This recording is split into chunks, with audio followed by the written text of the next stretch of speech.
Meu querido irmão, é um prazer muito grande estar aqui para você para apresentar um comentário do texto bíblico proposto para ser a leitura de hoje, como no caso hoje, Juízes, capítulo 3, proposto pelo projeto Reavivados por Sua Palavra, né?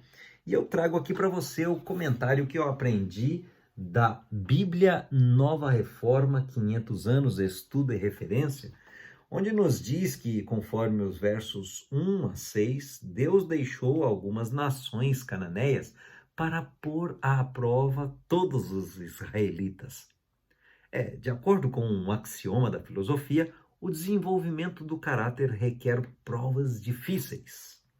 Agora, a referência a Azerá, aqui no verso 7, é um outro nome de Astarote citado no capítulo de ontem, Juízes capítulo 2, verso 13, né? Que era a deusa mãe, que era proeminente nos rituais de fertilidade dos cananeus.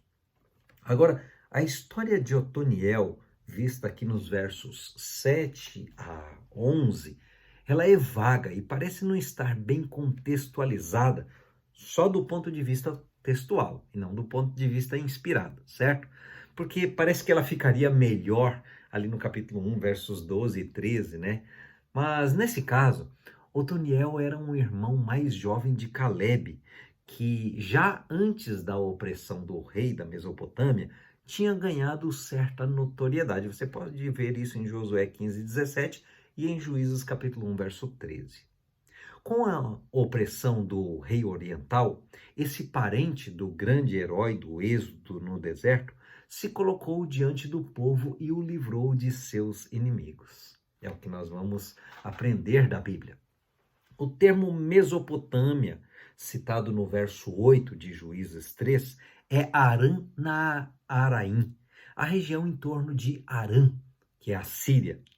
Evidentemente, Cushan-Risataim, citado aqui, era um rei arameu, mas desconhecido para nós. O que temos aqui é talvez o nome que os hebreus deram para ele, né?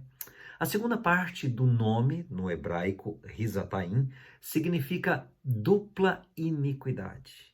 Seria algo assim como Cuxã, ou iníquo, né? Aqui diz no verso 10 que o Espírito do Senhor indica que Otoniel foi cheio do Espírito Santo e agiu de maneira sobrenatural. Estou me ligando aí com o capítulo 11, verso 29. Agora, voltando aqui para Juízes, capítulo 3, o verso 11 apresenta uma fórmula editorial que se repete frequentemente nesse livro. Por exemplo, no verso 30, lá no capítulo 5, verso 31 e assim por diante. Vamos então agora para a segunda parte de Juízes, capítulo 3, que são os versos 12 a 31, que nos mostram que depois da morte de Otoniel, Israel voltou à apostasia. Meu querido, foi só depois de 18 anos de opressão por parte de Eglon, rei de Moabe, que Israel voltou a si e buscou a ajuda do Senhor. Então o Senhor olhou e libertou Israel por meio de Eude.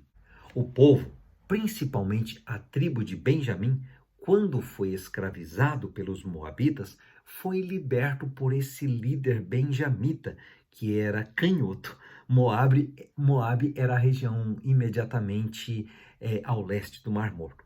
Mas voltando a falar da canhotice de Eude, né? Eude conseguiu matar Eglon com destreza. Por quê? Porque ele estendeu a mão esquerda e por isso o rei não se sentiu ameaçado, porque não sabia que ele era canhoto. Mas daí ele pegou o punhal que tinha à direita dele e o apunhalou.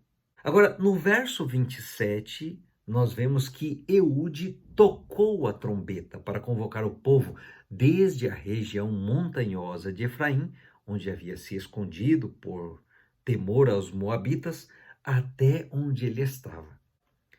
E aí, a respeito de Sangar, nós temos apenas um pequeno fragmento da história dele, né? E apenas um verso da Bíblia. Meu amigo, esse povo de Israel teve muitas lutas, o que ilustra que nós também, como povo de Deus, sempre teremos muitas lutas. O que nos garante a vitória é estarmos sempre ao lado de Deus. Que Ele abençoe você.